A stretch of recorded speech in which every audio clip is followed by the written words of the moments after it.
Hey everyone, what is up? It is Tuesday, March 31st. Sitting out on this is a empty playground. I'm looking out at the skate park, which is actually kind of crowded. I just got done running and working out, and I wanted to shoot a quick video.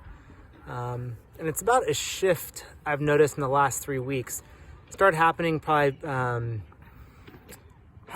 close to mid-March, probably around March 11th or 12th, after we kind of got back from spring break, and then I've noticed it over the last 3 weeks till now. And that is, I think in the beginning, as COVID-19 hit and we were asked to, make some changes to our life and stay inside, etc., people kind of rallied around that idea, thinking, okay, we can do this for a couple of weeks and it's gonna be okay. And as tragic as it was and is in many areas, there was also kind of, I think I noticed this like novelty. People were like, okay, we're gonna rearrange our life for a couple of days and our families will be closer, and that's okay. We'll give up these things and it'll be something new.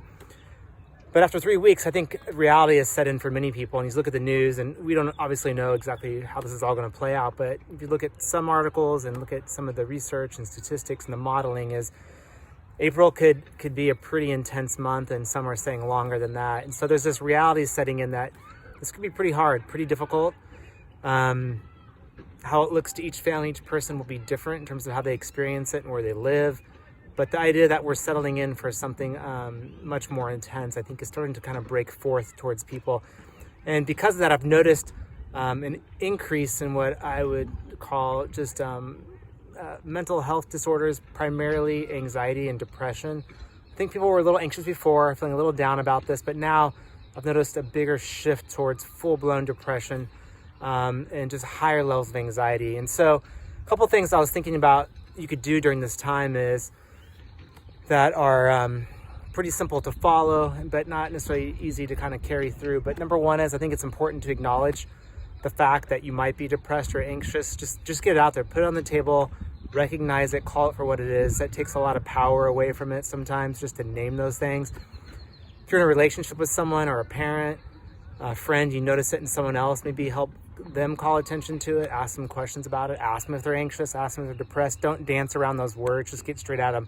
So one, just name it first of all. Let people know you're anxious or you're feeling depressed. No matter where you are on the spectrum, just name it. Number two, you want to look for some things to help manage the anxiety and depression. Typically, I'm looking for things like self-care. How are you taking care of yourself physically, emotionally, mentally, spiritually? Some people are going to continue on medication. Some might take medication for the first time or go back to medication.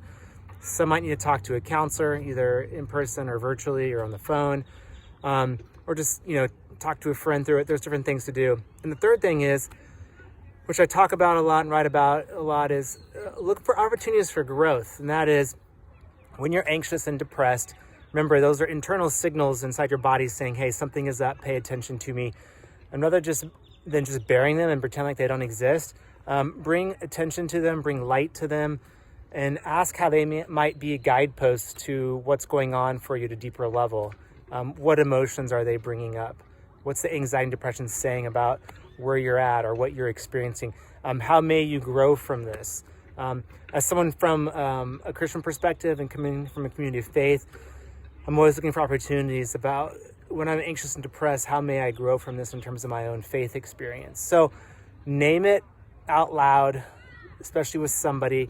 2, look for tools to navigate it, manage it, and take care of it. And 3, look for ways that you may grow from it and come out transformed from this experience. Not easy things to do, but things I think that are helpful that you could practice. Anyways, take care of yourself today, and we'll talk later. Bye.